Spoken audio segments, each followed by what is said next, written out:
So apparently 6ix9ine is verging on bankruptcy. So tell me about it. How many times this guy is gonna go broke again? Like this guy snitch, he's all over the place and doing weird stuff. Like everybody is after him. And now he's going bankrupt. Like he's been throwing money here and there all the time, buying all the crazy stuff. And I mean, like, just get a financial advisor or something at this point. Like, I don't understand. Like, if you have that, you know, that's what it is. Like, you have so much money, but you don't have enough brain to understand how you're gonna use that money. So you just flaunt that money around, buy cars, houses, throw them on the girls, and that's how you end up. So let's see.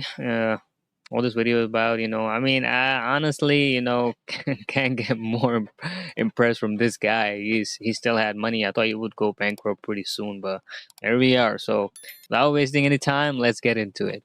As being towed by the IRS as he can't pay his taxes, with sources claiming he has debts of over $20 million. Paying this back now seems pretty unlikely, as 6ix9ine's recent album was such a massive flop, most people don't even know that he released something new.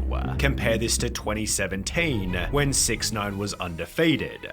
That's what I'm saying. Like, it's crazy that we're talking about him in 2024 because it's irrelevant. Nobody, I don't even think people still remembers him. And when he snitched, remember the case when he snitched, so he lost a lot of his credibility on that part. So it's crazy that he was still able to survive that long. And as I said, I have not heard none of his song, especially not the new ones. Like, I've heard a couple of his old ones, but not the new one. Everything he released became an instant hit, and no one can deny it. His unique TikTok. style of music was pulling hundreds of millions of views, leading to a self-reported massive record deal, with 6ix9ine stating, "Right now I'm signing my life away to Illuminati for $7.5 million.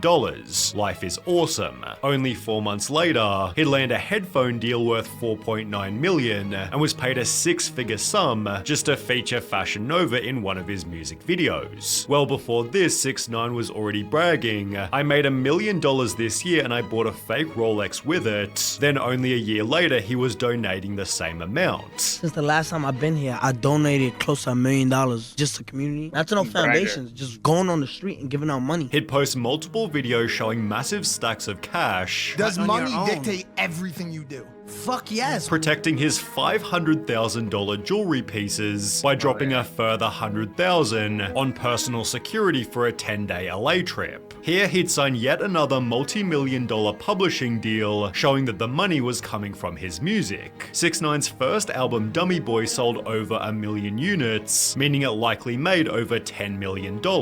However, he'd foolishly used the entire album to rap about committing crimes. For example, on Cuda, he'd proudly proclaim, "All my people really gangbang, talk that damn slang. Rap about it, do the same thing, let your nuts hang. We post up, we don't do the race, you gon' die today." Similar. Like that is where the crazy part comes in. Like, you're doing so good in your life, making all the money, got everything at this point, and then you somehow manage to fuck it up. Like, how can you do it? Like, I don't understand these people. On Billy, he'd add, "Get the F up out my effing face before I murder you. Whole squad full of killers, I'm a killer too. Send shots. Everybody get popped." Sending shots.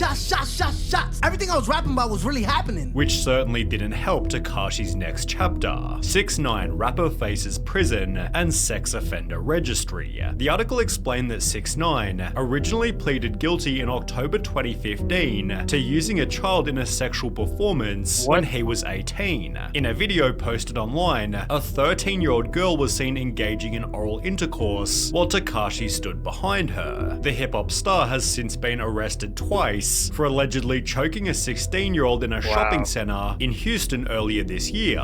In May, he was also arrested for driving without a license, assaulting a police officer, and obstructing governmental administration. 6ix9ine wasn't given leniency, as he was using social media to promote a culture of violence and glorify gang activity, but while he did pay his bond of $155,000, the problems didn't end there. After finally closing the book on his 2015 child sex case, 6ix9ine and his associates went to Felipe Chow to celebrate the legal win with a lavish dinner. Things got ugly when the crew was denied entry into the restaurant as a brawl took place and gunshots rang off. A pair of 6ix9ine's entourage members and his manager are arrested for their involvement. One of the security guards working at the restaurant is reportedly hit over the head with a chair. Throw in some robberies plus multiple shooting incidents, and 6ix9ine was facing a minimum of 47 years in prison. I got federal agents sitting in front of my house. 1, 2, 3, 4, 5, 6 cars. One thing I fear in life. No, 2 things. I fear God and I fear the FBI. Only 2 things I'm scared of in life. He'd infamously testify against 12 co-defendants, I don't give a fuck if I'm held accountable for what I did. Yes, I snitched, and I did it proudly. which reduced his sentence to just 2 years, although it also completely destroyed his credibility. 6ix9ine snitching became a whole meme format, with people joking, 6ix9ine, I ain't no snitch. Judge, 47 years. 6ix9ine, ever noticed Dwayne Johnson looks like The Rock? Implying he'd say anything to get a lighter sentence. He was therefore also memed as a Karen, whilst others joked, imagine spending 7 years in college to become a lawyer, and your client shows up to court like this. The legal process also cost 6ix9ine a fortune. How much money have you spent on legal fees this year? Too much, right? Yeah, like $500,000. That's what I'm saying. But being sent Lawyers off to be prison making only money. made him more popular. He signed a $10 million record deal whilst behind bars, and after being released only 6 months later, 6ix9ine claimed on Instagram, I got out What is that? I was delivering food in 2017, 2018. I took over the rap game. 2019, I was facing 47 years. 2020, I got out of jail $20 million richer. 2021, I'm thanking God. of jail $20 million richer. First day home, you see the vibes, man. King New York's home, man. I'm on house arrest, so come on, let's go. This was supported by a range of extravagant purchases, with TMZ reporting he'd bought a fleet of luxury vehicles that includes an Aventador McLaren Rolls-Royce, Mercedes-Benz G-Wagon and a Range Rover. All 4 cars, Lamborghini Aventador, Wraith, McLaren, G-Wagon, all mine, all bought out. Takashi's getting iced out too. We're told he splurged on 4 timepieces, including a Richard Mille watch, and dropped another $300,000 on a chain shaped like a shark. This is $500,000, $500,000. Look at the diamonds in them teeth. And nobody got this watch. If you don't got this watch right here, you a little boy to me. I'll kiss you on your forehead. You a little boy. Sit down. King's home. It's over. He'd then purchased this insane piece of jewelry, bragging on Instagram $1 million on a chain. Best chain in the game. My chain costs more than your whole chain piece and watch. LeMayo, you know who run the city. In a different post, he bragged 15,000 sold out show Istanbul, Turkey. 500,000 for 40 minutes. He'd show off his earnings in videos such as this one. You got 1 house right here, 2 houses right here, 3 houses right here, 4 houses right here, 5 houses right here.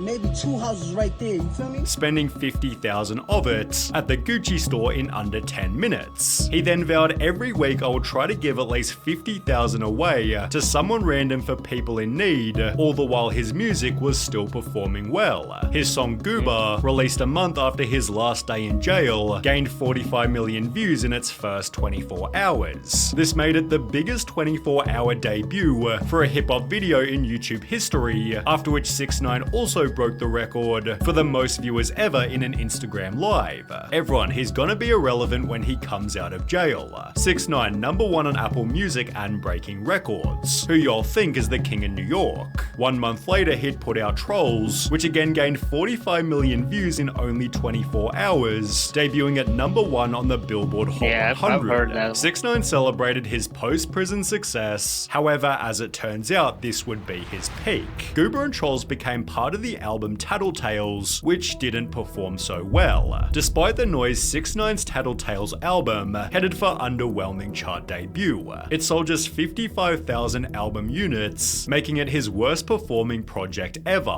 One of 6ix9ine's rivals, Trippie Redd, laughed at the album's poor performance, which was especially embarrassing as 6ix9ine previously said this: Men lie, women lie, numbers don't lie. The number of listeners per song wasn't lying either, with Joe Budden calling crazy. the album a likely financial disaster.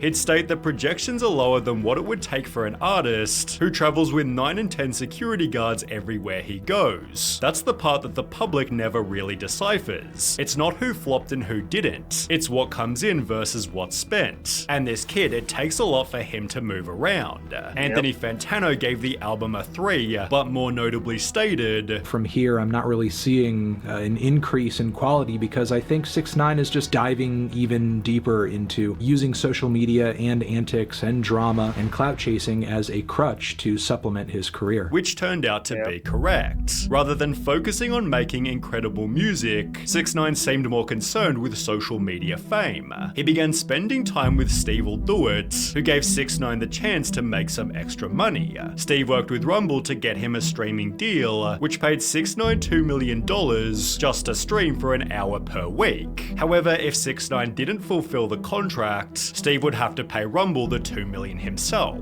Well, 6ix9ine took the money, then went live on Rumble only 4 times before quitting. I got him a deal, right, to play video games once a week for an hour. $2 million up front, and just doesn't do anything. Steve further revealed he had no money at the time, and he needed money to buy Birkin bags for all these black chicks and give away money to make his girlfriend jealous. That's literally like the factual story. explaining 6ix9ine lied just to get the money. He told the company, "I need $2 million." Bro, it's crazy. Somebody paying you $2 million just playing games once a week. That's how messed up the life is. Like, there's people out there grinding 24 hours, streaming, not even a penny going in their pocket. That's crazy.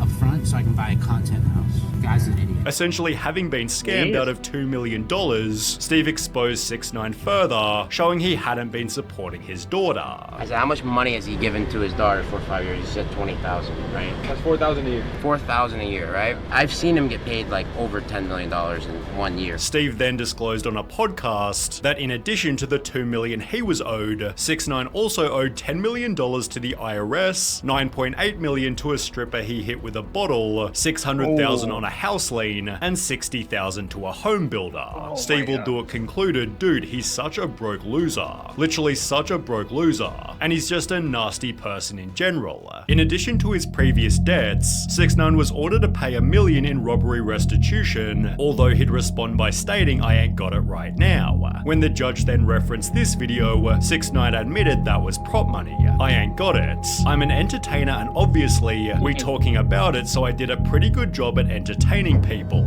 You know how you have a degree in law? I have a degree in entertainment." But it seems the lawyers representing him weren't getting paid either, especially after his ex-girlfriend also sued him for $1 million, claiming 6ix9ine posted revenge porn of her online and physically and emotionally abused her. However, 6ix9ine couldn't even afford his credit card bill, let alone his taxes, leading the IRS to show up at his house and seize some of his cars. Clearly in financial strife, 6ix9ine made another album, although if you don't remember any hype around it, it's because there simply wasn't any. Whilst his 2 previous projects had some commercial success, Leyenda Viva didn't chart in any country. On Rate My Music, it scored lower than 1 out of 5 stars, and with only a couple million listens per song, it's no surprise people have called it one of the most boring albums I've ever listened to. 6 months later, he put out Blackballed, which seems to have performed even worse, excluding one hit single with Kodak Black. Seemingly out of pure desperation, 6ix9ine promoted crypto. I just released a dummy coin for the first 2,000 holders who buy into Dummy coin, okay. And people bought it? Or it might be dumb people who bought it, or did it the dummy coin. You will be selected to do a meet and greet here in Romania. After which he was actually offered a lifeline. Tekashi 6ix9ine. I signed a new record deal for $6 million plus. It explained Tekashi is being paid $1 million for the album, which will feature 10 songs, and he's gonna make $250,000 for every concert of an upcoming tour. This all adds up to Tekashi potentially pocketing over $6 million, all held under one main condition. He doesn't get arrested. Well, just 1 month ago, 6ix9ine again went back to jail for violating parole terms on his initial main prison stint. In the process, he tested positive for meth twice, so despite being released after 45 days, it seems 6ix9ine's life-saving record deal won't be going forward. Man, what a crazy life this guy is living. Like, I don't understand. They just need to put him behind the bars and then just keep him there because there is no point. Like, he is a total menace. Okay, no good for the society. He's a burden. I don't know what the hell is he doing. Like, how can you? I don't understand. Like, how? Like, you have so much money, and then where'd it all go? You just throwing it away in watches and like necklaces, the pendants, and all that bullshit. Like, bro, I'm telling you, he should have. The first thing he should have done is had a financial advisor, somebody who could have advised him where he should use his money and where he not. And even if he had it, that guy did not do his job properly, and you can definitely tell. So I mean, I don't know where this video came up from because I think Sunny V2 posted link in description. Yeah, he posted the video. I'm like, that's crazy that 6ix9ine is still relevant these days. You know, I haven't heard about him for a long time now.